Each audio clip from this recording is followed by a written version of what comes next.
Hi, everybody.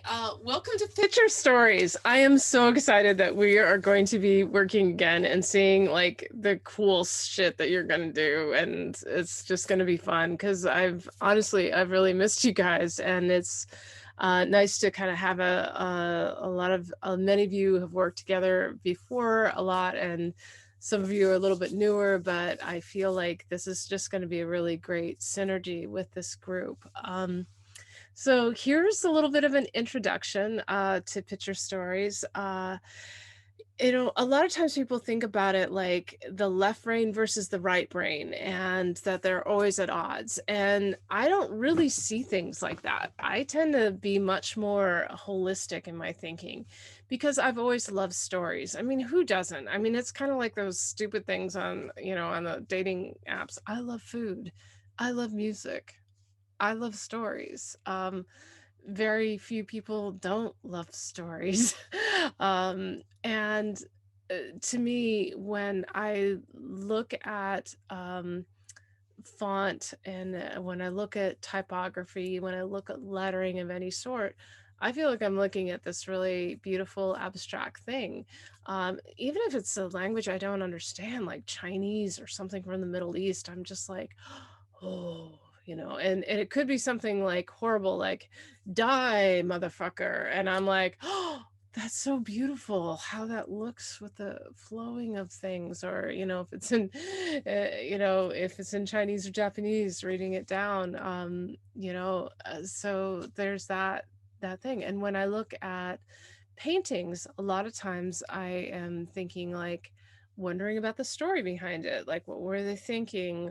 uh Sometimes it's a good what were they thinking, and mystery, and sometimes it's a bad, like, god, what the but there's you know this dialogue that's happening in my head all the time. And I think when I was growing up, I was lucky enough to be in a very rich environment, both in terms of imagery as well as in literature.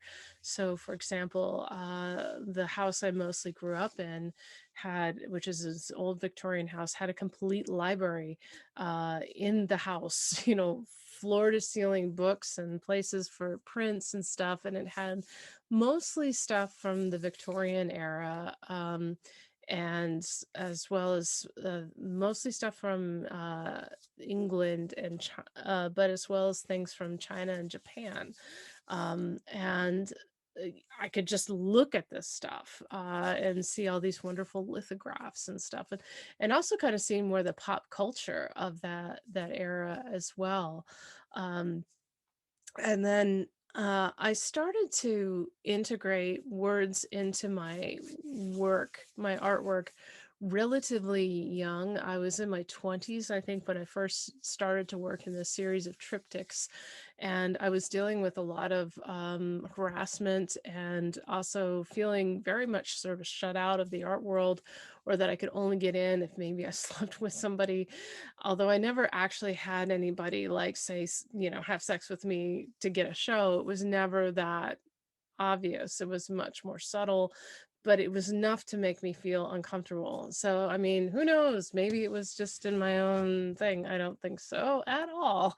Um, because I know there were other women who did become connected to well-known artists and gallery owners who they were only known as so and so's girlfriend. Uh, and so, I mean, hell, I don't know. But I felt very, like, more likely to get into the art world uh, as a subject of a painting than I would as an artist behind the scenes. And that's why I did some work around that called Art History Is the History of Naked Ladies.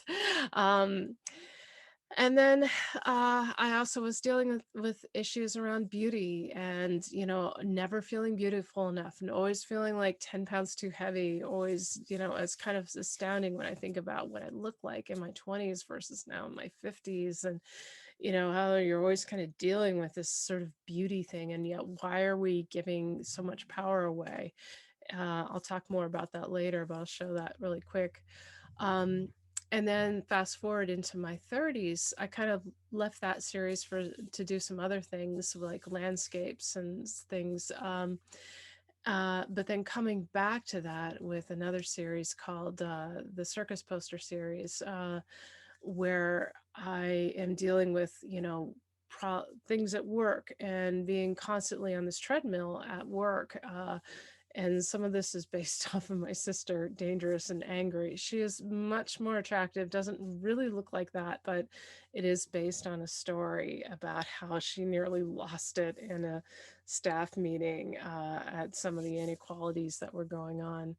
And of course, randomly making fun of various things. Lavender Zombies came out of a really fun conversation with somebody, another local in Squim. And then Picture Stories kind of for me continues in many ways and more in the form of my commercial work these days.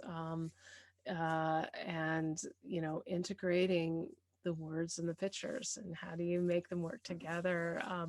So there's a range of things that you can do. I'm so excited just to see, like, I'm like, oh, I wonder what this person, I'm gonna just to see what you guys are gonna do, because I know we've got a lot of creativity here. I know that there's a lot of excitement. Many of you guys, we've been texting and stuff. It's so great to hear from you about any random thing. I'm like down. And For this first thing, I really want you to play around with the letter forms. I want you to spend time, like, just take a word or a phrase. You can use the exercise that from Christine Kane that I'm going to be sharing with you, or you can, if there's a title, if you're working on a series, I know like Diane, for example, is working on a title of a series or some series, and so like some titles around that, or a line of poetry that you like, or something that inspires you. Play around with the letter forms, put them in different directions, different ways of doing it. I kept it relatively simple in my examples. We'll be doing 3D later on. We'll be doing things on a curve. But for now, I just wanted to have you guys focus on that. And so I look forward to seeing you on Zoom. See you soon. Can't wait. Thanks. Bye.